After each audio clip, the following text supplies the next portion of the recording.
तो वो यहां के लोगों की, आप सबकी मेहनत और आप सबकी टैलेंट है।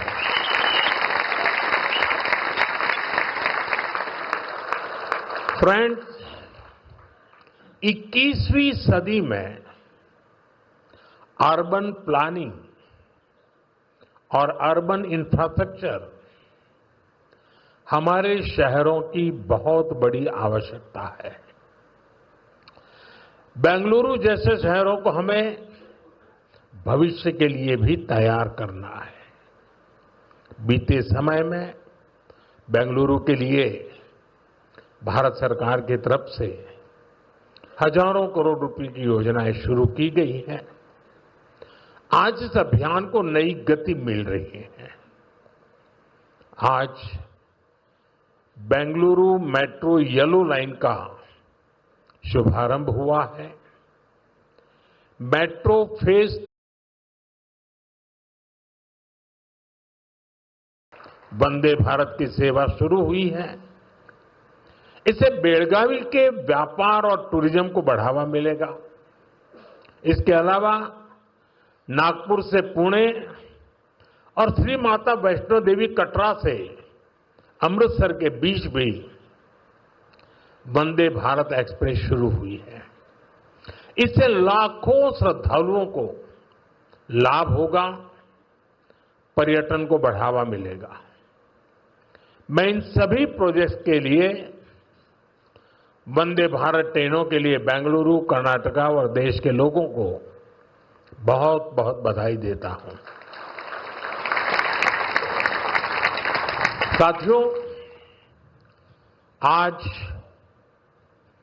ऑपरेशन सिंदूर के बाद मैं पहली बार बेंगलुरु आया हूं।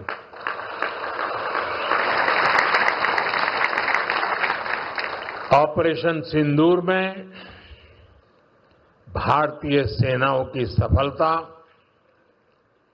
सीमा पार कई किलोमीटर भीतर आतंकवादी ठिकानों को नेस्त नाबूद करने की ताकत और आतंकवादियों के बचाव में उतरे पाकिस्तान को कुछ ही घंटों में घुटनों पर लाने की हमारी क्षमता पूरी दुनिया ने नए भारत के इस स्वरूप के दर्शन किए हैं।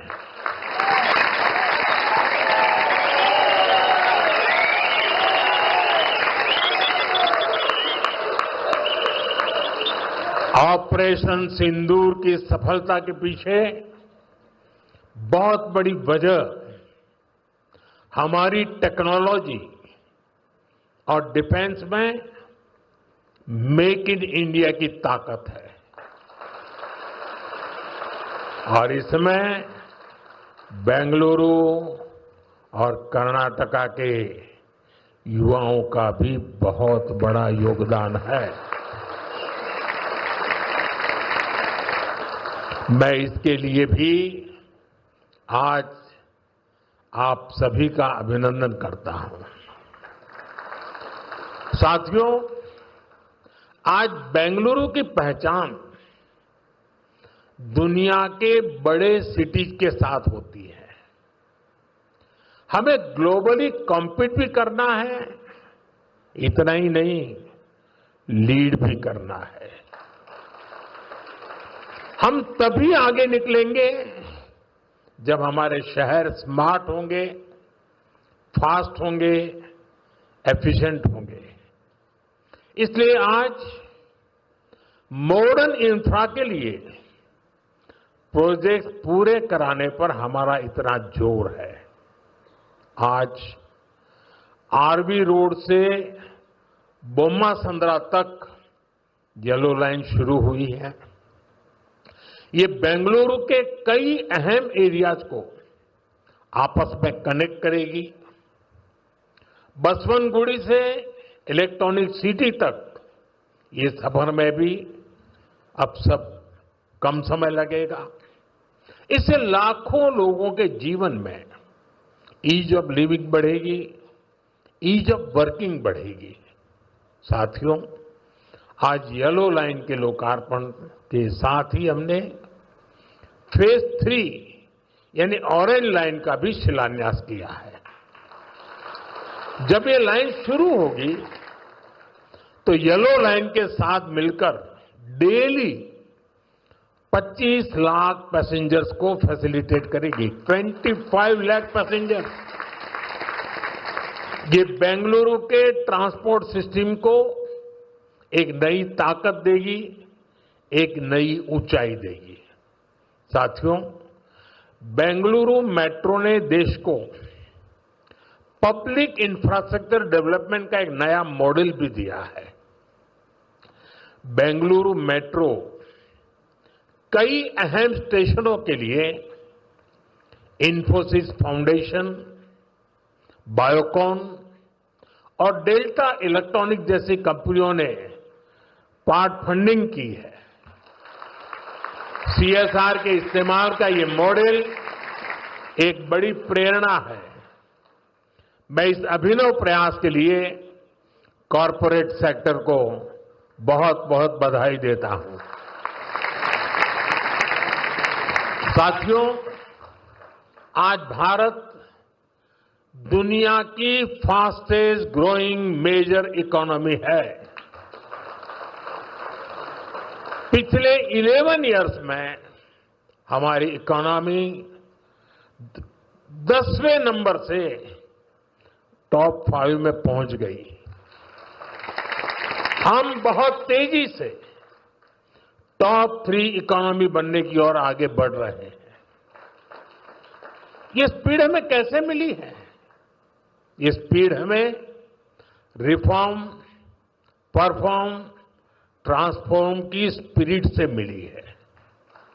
ये स्पीड हमें साफ नीयत और ईमानदार प्रयासों से मिली है। आप याद करिए, 2014 में मेट्रो सिर्फ 5 शहरों तक सीमित थी, 5 सिटीज। अब 24 सिटीज में 1000 किलोमीटर से ज्यादा मेट्रो नेटवर्क है। भारत अब दुनिया का तीसरा सबसे बड़ा मेट्रो नेटवर्क वाला देश बन गया है। 2014 से पहले लगभग 20,000 किलोमीटर रेल रूट का इलेक्ट्रिफिकेशन हुआ था। यानी देश आजाद होने से 2014 तक हमने पिछले 11 इयर्स में ही 40,000 किलोमीटर से अधिक रेल रूट पर इलेक्ट्रिफिकेशन किया है।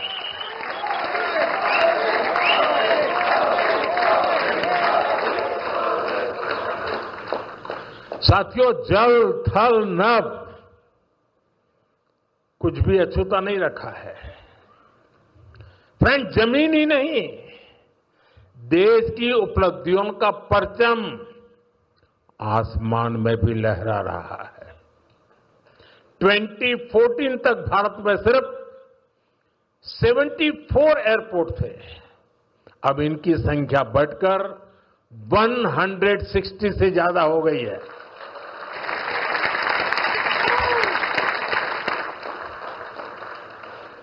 नभ की सिद्धि, थल की सिद्धि और जल की भी वाटरवेज का आंकड़ा भी उतना ही शानदार है। 2014 में सिर्फ 3 नेशनल वाटरवेज ऑपरेशनल थे। अब यह संख्या बढ़कर 30 हो चुकी है। साथियों, हेल्थ और एजुकेशन सेक्टर में भी देश ने एक बड़ी जंप लगाई है। 2014 तक हमारे देश में सिर्फ 7 एम्स और 387 मेडिकल कॉलेज थे। अब 22 एम्स, और 704 मेडिकल कॉलेज लोगों की सेवा में जुटे हैं। बीते 11 साल में देश में मेडिकल की 1 लाख से ज्यादा नई सीटें जुड़ी है। आप कल्पना कर सकते हैं इससे हमारे मिडिल क्लास के बच्चों को कितना फायदा है। इन 11 वर्षों में आईआईटी की संख्या भी 16 से बढ़कर 23, ट्रिपल आईटी की संख्या 9 से बढ़कर 25 और आईएम्स की संख्या 13 से बढ़कर 21 हो चुकी है। यानी आज स्टूडेंट्स के लिए हायर एजुकेशन में ज्यादा से ज्यादा मौके बन रहे हैं। साथियों, आज देश जिस गति से आगे बढ़ रहा है उसी गति से गरीब और वंचित का जीवन भी बदल रहा है। हमने प्रधानमंत्री आवास योजना के तहत 4 करोड़ से अधिक पक्के घर दिए हैं। अब हमारी सरकार 3 करोड़ घर और बनने जा रही है। हमने सिर्फ 11 इयर्स में 12 करोड़ से अधिक टॉयलेट्स बनाए हैं। इससे देश की करोड़ों माताओं बहनों को गरिमा, स्वच्छता और सुरक्षा का अधिकार मिला है। साथियों, देश आज जिस गति से विकास कर रहा है इसके पीछे हमारी इकोनॉमिक ग्रोथ एक बड़ा फैक्टर है। आप देखिए, 2014 से पहले भारत का टोटल एक्सपोर्ट $468 बिलियन तक पहुंचा था। आज ये $824 बिलियन हो गया है। पहले हम मोबाइल इंपोर्ट करते थे, वहीं अब हम मोबाइल हैंडसेट के टॉप 5 एक्सपोर्टर बन गए हैं। और बेंगलुरु की इसमें बहुत बड़ी भूमिका भी है। 2014 से पहले हमारा इलेक्ट्रॉनिक्स एक्सपोर्ट लगभग $6 बिलियन था। अब ये भी लगभग $38 बिलियन तक पहुंच गया। साथियों, 11 इयर्स पहले तक भारत का ऑटोमोबाइल एक्सपोर्ट लगभग $16 बिलियन था। आज ये 2 गुने से अधिक हो चुका है, डबल हो चुका है। और भारत ऑटोमोबाइल का 4था सबसे बड़ा एक्सपोर्टर बन गया है। ये उपलब्धियां आत्मनिर्भर भारत के हमारे संकल्प को मजबूती देती है। हम मिलकर आगे बढ़ेंगे और देश को विकसित बनाएंगे। साथियों, विकसित भारत न्यू इंडिया की ये यात्रा डिजिटल इंडिया के साथ कदम से कदम मिलाकर पूरी होगी। आज हम देख रहे हैं इंडिया एआई मिशन जैसी योजनाओं से भारत ग्लोबल एआई लीडरशिप की दिशा में आगे बढ़ रहा है। सेमीकंडक्टर मिशन भी अब स्पीड पकड़ रहा है। भारत को जल्द ही मेड इन इंडिया चिप मिलने जा रही है। आज Bharat low cost, high tech space mission का ग्लोबल उदाहरण बन गया है। यानी फ्यूचरिस्टिक टेक्नोलॉजी से जुड़ी जो भी संभावनाएं हैं, भारत उन सब में आगे बढ़ रहा है। और भारत के इस एडवांसमेंट की सबसे खास बात है एम्पावरमेंट ऑफ पुअर। आप देखिए, आज देश में डिजिटाइजेशन का दायरा गांव-गांव तक पहुंच चुका है। यूपीआई के जरिए दुनिया का 50% से ज्यादा रियल टाइम ट्रांजैक्शन भारत में हो रहा है। दुनिया का 50%। टेक्नोलॉजी की मदद से हम सरकार और नागरिकों के बीच की दूरी कम कर रहे हैं। आज देश में 2200 से ज्यादा सरकारी सेवाएं मोबाइल पर उपलब्ध है। उमंग ऐप से आम नागरिक घर बैठे सरकारी काम निपटा रहा है। डिजी लॉकर से सरकारी प्रमाण पत्रों का झंझट खत्म हुआ है। अब हम एआई पावर्ड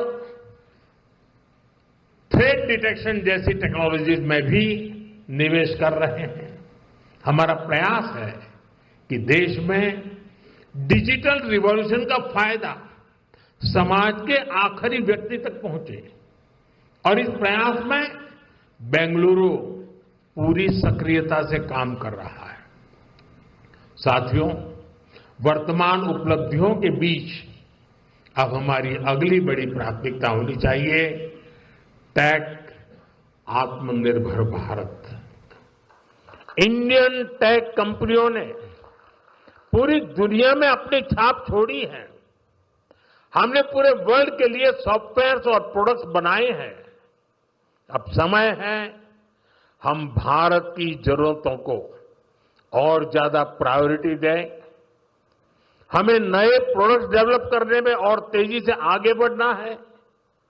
आज हर डोमेन में सॉफ्टवेयर और ऐप्स का इस्तेमाल हो रहा है। इसमें भारत नई ऊंचाई पर पहुंचे, ये बहुत जरूरी है। जो इमर्जिंग फील्ड्स है, हमें उनमें भी लीड लेने के लिए काम करना होगा। हमें मेक इन इंडिया में मैन्युफैक्चरिंग सेक्टर में भी बेंगलुरु और कर्नाटका की प्रेजेंस को और मजबूत करना है।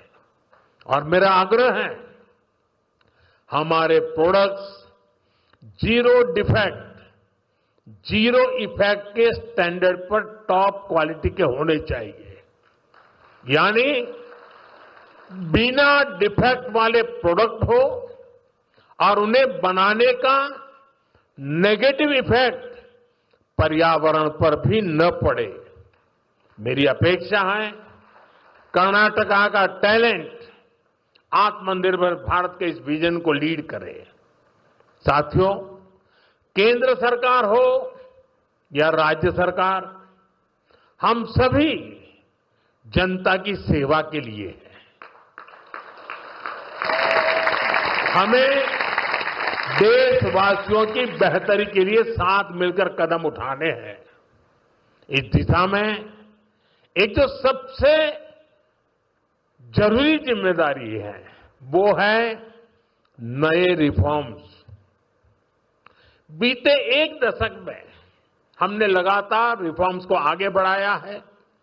उदाहरण के तौर पर भारत सरकार ने कानूनों को डीक्रिमिनलाइज करने के लिए जन विश्वास बिल पास किया है और अब इसका जन विश्वास 2.0 भी पारित करने जा रहे हैं।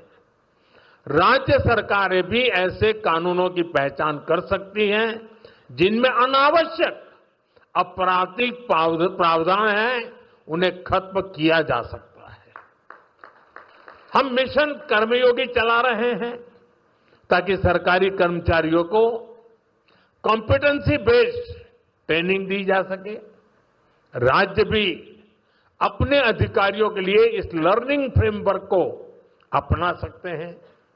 हमने एस्पिरेशनल डिस्ट्रिक्ट प्रोग्राम और एस्पिरेशनल ब्लॉक प्रोग्राम पर बहुत जोर दिया है।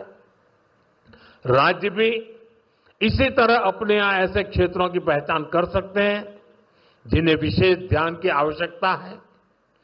हमें राज्य सरकार के स्तर पर भी नए रिफॉर्म्स को लगातार पुश करना चाहिए। मुझे विश्वास है हमारे ये साझे प्रयास कर्नाटका को विकास की नई ऊंचाई पर ले जाएंगे। हम साथ मिलकर विकसित भारत के संकल्प को पूरा करेंगे। इसी भाव के साथ मैं एक बार फिर आप सभी को इन डेवलपमेंट प्रोजेक्ट की बहुत बहुत बधाई देता हूं। बहुत बहुत धन्यवाद।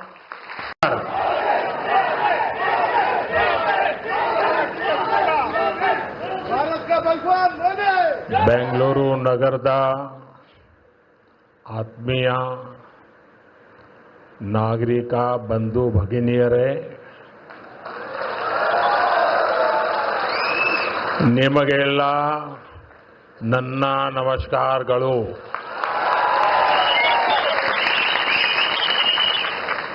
कर्नाटका के गवर्नर श्री थावरचंद गहलोत जी, मुख्यमंत्री सिद्धरामैया जी, केंद्र में मेरे सहयोगी मनोहर लाल खट्टर जी, एचडी कुमारस्वामी जी, अश्विनी वैष्णव जी, वी सोमन्ना जी, सुश्री शोभा जी, उप मुख्यमंत्री डीके शिवकुमार जी, कर्नाटका सरकार में मंत्री वी सुरेश जी, नेता विपक्ष आर अशोक जी, सांसद तेजस्वी सूर्या जी, डॉक्टर मंजुनाथ जी, एमएलए विजेंद्र येडियुरप्पा जी और कर्नाटका के मेरे भाई और बहनों, कर्नाटका की धरती पर कदम रखते ही अपनापन सा महसूस होता है। यहाँ की संस्कृति, यहाँ के लोगों का प्यार और कन्नड़ा भाषा की मिठास दिल को छू जाती है। सबसे पहले मैं बेंगलुरु शहर की अधिष्ठात्री देवी अन्नम्मा ताई के चरणों में प्रणाम करता हूं।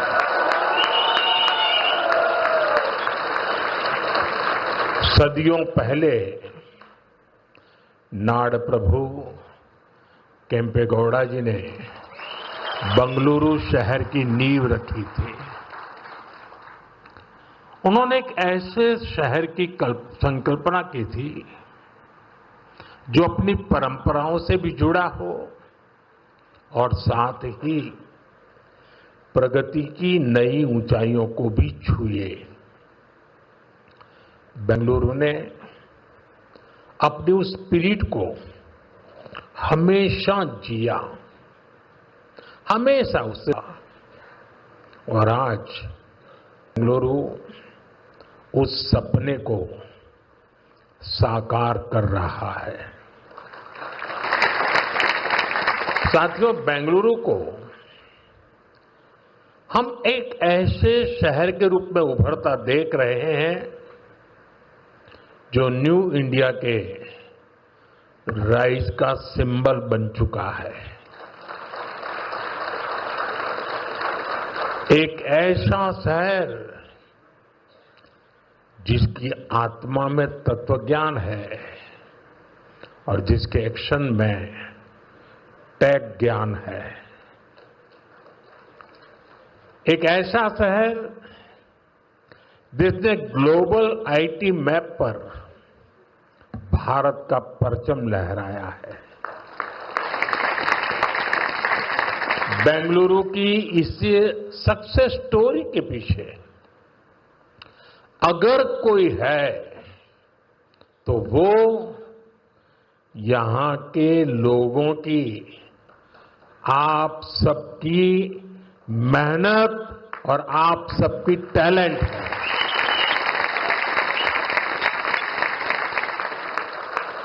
फ्रेंड्स, 21वीं सदी में अर्बन प्लानिंग और अर्बन इंफ्रास्ट्रक्चर हमारे शहरों की बहुत बड़ी आवश्यकता है। बेंगलुरु जैसे शहरों को हमें भविष्य के लिए भी तैयार करना है। बीते समय में बेंगलुरु के लिए भारत सरकार की तरफ से हजारों करोड़ रुपए की योजनाएं शुरू की गई हैं। आज इस अभियान को नई गति मिल रही है। आज बेंगलुरु मेट्रो येलो लाइन का शुभारंभ हुआ है। मेट्रो फेज 3 की आधारशिला भी रखी गई है। साथ ही देश के अलग अलग हिस्सों के लिए 3 नई वंदे भारत ट्रेनों को हरी झंडी भी दिखाई गई है। बेंगलुरु से बेलगावी के बीच वंदे भारत की सेवा शुरू हुई है।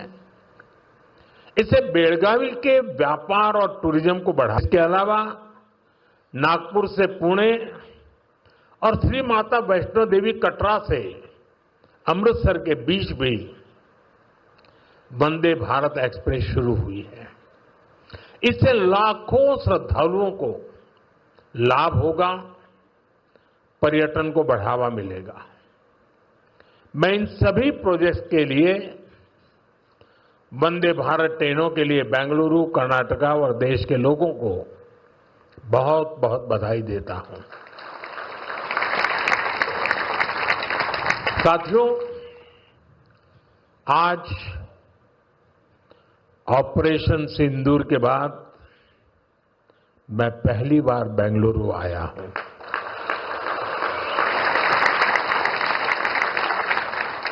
ऑपरेशन सिंदूर में भारतीय सेनाओं की सफलता सीमा पार कई किलोमीटर भीतर आतंकवादी ठिकानों को नेस्त नाबूद करने की ताकत और आतंकवादियों के बचाव में उतरे पाकिस्तान को कुछ ही घंटों में घुटनों पर लाने की हमारी क्षमता पूरी दुनिया ने नए भारत के इस स्वरूप के दर्शन किए हैं।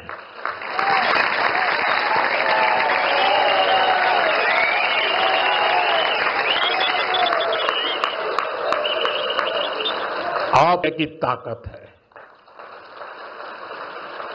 और इसमें बेंगलुरु और कर्नाटका के युवाओं का भी बहुत बड़ा योगदान है। मैं इसके लिए भी आज आप सभी का अभिनंदन करता हूं। साथियों, आज बेंगलुरु की पहचान दुनिया के बड़े सिटीज के साथ होती है। हमें ग्लोबली कॉम्पीट भी करना है, इतना ही नहीं लीड भी करना है। हम तभी आगे निकलेंगे जब हमारे शहर स्मार्ट होंगे, फास्ट होंगे, एफिशिएंट होंगे। इसलिए आज मॉडर्न इंफ्रा के लिए प्रोजेक्ट पूरे कराने पर हमारा इतना जोर है। आज आरवी रोड से बोम्मा संद्रा तक येलो लाइन शुरू हुई है। ये बेंगलुरु के कई अहम एरियाज को आपस में कनेक्ट करेगी। बसवनगुड़ी से इलेक्ट्रॉनिक सिटी तक ये सफर में भी अब सब कम समय लगेगा। इससे लाखों लोगों के जीवन में ईज ऑफ लिविंग बढ़ेगी, ईज ऑफ वर्किंग बढ़ेगी। साथियों, आज येलो लाइन के लोकार्पण के साथ ही हमने फेज 3 यानी ऑरेंज लाइन का भी शिलान्यास किया है। जब ये लाइन शुरू होगी तो येलो लाइन के साथ मिलकर डेली 25 लाख पैसेंजर्स को फैसिलिटेट करेगी। 25 लाख पैसेंजर। ये बेंगलुरु के ट्रांसपोर्ट सिस्टम को एक नई ताकत देगी, एक नई ऊंचाई देगी। साथियों, बेंगलुरु मेट्रो ने देश को पब्लिक इंफ्रास्ट्रक्चर डेवलपमेंट का एक नया मॉडल भी दिया है। बेंगलुरु मेट्रो कई अहम स्टेशनों के लिए इन्फोसिस फाउंडेशन, बायोकॉन और डेल्टा इलेक्ट्रॉनिक जैसी कंपनियों ने पार्ट फंडिंग की है। सीएसआर के इस्तेमाल का ये मॉडल, ये स्पीड हमें कैसे मिली है? ये स्पीड हमें रिफॉर्म, परफॉर्म, ट्रांसफॉर्म की स्पिरिट से मिली है। ये स्पीड हमें साफ नीयत और ईमानदार प्रयासों से मिली है। आप याद करिए, 2014 में मेट्रो सिर्फ 5 शहरों तक सीमित थी, 5 सिटीज। अब 24 सिटीज में 1000 किलोमीटर से ज्यादा मेट्रो नेटवर्क है। भारत अब दुनिया का तीसरा सबसे बड़ा मेट्रो नेटवर्क वाला देश बन गया है। 2014 से पहले लगभग 20,000 किलोमीटर रेल रूट का इलेक्ट्रिफिकेशन हुआ था। यानी देश आजाद होने से 2014 तक हमने पिछले 11 इयर्स में ही 40,000 किलोमीटर से अधिक रेल रूट पर इलेक्ट्रिफिकेशन किया है।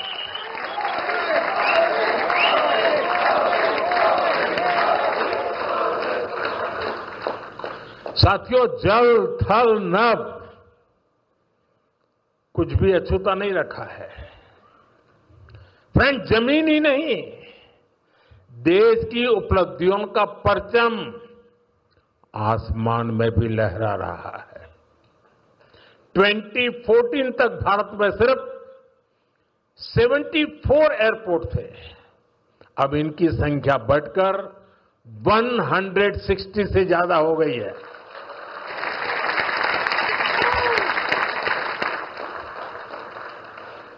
नभ की सिद्धि, थल की सिद्धि और जल की भी वाटरवेज का आंकड़ा भी उतना ही शानदार है। 2014 में सिर्फ 3 नेशनल वाटरवेज ऑपरेशनल थे। अब यह संख्या बढ़कर 30 हो चुकी है।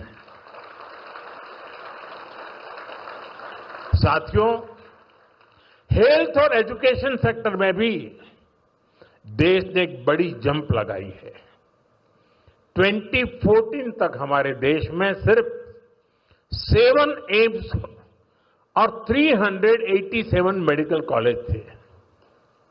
अब 22 एम्स और 704 मेडिकल कॉलेज लोगों की सेवा में जुटे हैं। बीते 11 साल में देश में मेडिकल की 1 लाख से ज्यादा नई सीटें जुड़ी है। आप कल्पना कर सकते हैं इससे हमारे मिडिल क्लास के बच्चों को कितना फायदा है। इन 11 वर्षों में आईआईटीज की संख्या भी 16 से बढ़कर 23, ट्रिपल आईटीज की संख्या 9 से बढ़कर 25 और आईएम्स की संख्या 13 से बढ़कर 21 हो चुकी है। यानी आज स्टूडेंट्स के लिए हायर एजुकेशन में ज्यादा से ज्यादा मौके बन रहे हैं। साथियों, आज देश जिस गति से आगे बढ़ रहा है, उसी गति से गरीब और वंचित का जीवन भी बदल रहा है। हमने प्रधानमंत्री आवास योजना के तहत 4 करोड़ से अधिक पक्के घर दिए हैं। अब हमारी सरकार 3 करोड़ घर और बनने जा रही है। हमने सिर्फ 11 इयर्स में 12 करोड़ से अधिक टॉयलेट्स बनाए हैं। इससे देश की करोड़ों माता बहनों को गरिमा, स्वच्छता और सुरक्षा का अधिकार मिला है। साथियों, देश आज जिस गति से विकास कर रहा है, इसके पीछे हमारी इकोनॉमिक ग्रोथ एक बड़ा फैक्टर है। आप देखिए, 2014 से पहले भारत का टोटल एक्सपोर्ट $468 बिलियन तक पहुंचा था। आज ये $824 बिलियन हो गया है। पहले हम मोबाइल इंपोर्ट करते थे, वहीं अब हम मोबाइल हैंडसेट के टॉप 5 एक्सपोर्टर बन गए हैं। और बेंगलुरु की इसमें बहुत बड़ी भूमिका भी है। 2014 से पहले हमारा इलेक्ट्रॉनिक्स एक्सपोर्ट लगभग $6 बिलियन था। अब ये भी लगभग $38 बिलियन तक पहुंच गया। साथियों, 11 इयर्स पहले तक भारत का ऑटोमोबाइल एक्सपोर्ट लगभग $16 बिलियन था। आज ये 2 गुने से अधिक हो चुका है, डबल हो चुका है। और भारत ऑटोमोबाइल का 4था सबसे बड़ा एक्सपोर्टर बन गया है। ये उपलब्धियां आत्मनिर्भर भारत के हमारे संकल्प को मजबूती देती है। हम मिलकर आगे बढ़ेंगे और देश को विकसित बनाएंगे। साथियों, विकसित भारत न्यू इंडिया की ये यात्रा डिजिटल इंडिया के साथ कदम से कदम मिलाकर पूरी होगी। आज हम देख रहे हैं इंडिया एआई मिशन जैसी योजनाओं से भारत ग्लोबल एआई लीडरशिप की दिशा में आगे बढ़ रहा है। सेमीकंडक्टर मिशन भी अब स्पीड पकड़ रहा है। भारत को जल्द ही मेड इन इंडिया चिप मिलने जा रही है। आज Bharat low cost high tech space mission का ग्लोबल उदाहरण बन गया है। यानी फ्यूचरिस्टिक टेक्नोलॉजी से जुड़ी जो भी संभावनाएं हैं, भारत उन सब में आगे बढ़ रहा है। और भारत के इस एडवांसमेंट की सबसे खास बात है एम्पावरमेंट ऑफ पुअर। आप देखिए, आज देश में डिजिटाइजेशन का दायरा गांव-गांव तक पहुंच चुका है। यूपीआई के जरिए दुनिया का 50% से ज्यादा रियल टाइम ट्रांजैक्शन भारत में हो रहा है। दुनिया का 50%। टेक्नोलॉजी की मदद से हम सरकार और नागरिकों के बीच की दूरी कम कर रहे हैं। आज देश में 2200 से ज्यादा सरकारी सेवाएं मोबाइल पर उपलब्ध है। उमंग ऐप से आम नागरिक घर बैठे सरकारी काम निपटा रहा है। डिजी लॉकर से सरकारी प्रमाण पत्रों का झंझट खत्म हुआ है। अब हम एआई पावर्ड थ्रेट डिटेक्शन जैसी टेक्नोलॉजीज में भी निवेश कर रहे हैं। हमारा प्रयास है कि देश में डिजिटल रिवॉल्यूशन का फायदा समाज के आखिरी व्यक्ति तक पहुंचे। और इस प्रयास में बेंगलुरु पूरी सक्रियता से काम कर रहा है। साथियों, वर्तमान उपलब्धियों के बीच अब हमारी अगली बड़ी प्राथमिकता होनी चाहिए टेक आत्मनिर्भर भारत। इंडियन टेक कंपनियों ने पूरी दुनिया में अपनी छाप छोड़ी है। हमने पूरे वर्ल्ड के लिए सॉफ्टवेयर्स और प्रोडक्ट्स बनाए हैं। अब समय है हम भारत की जरूरतों को और ज्यादा प्रायोरिटी दें। हमें नए प्रोडक्ट्स डेवलप करने में और तेजी से आगे बढ़ना है। आज हर डोमेन में सॉफ्टवेयर और ऐप्स का इस्तेमाल हो रहा है। इसमें भारत नई ऊंचाई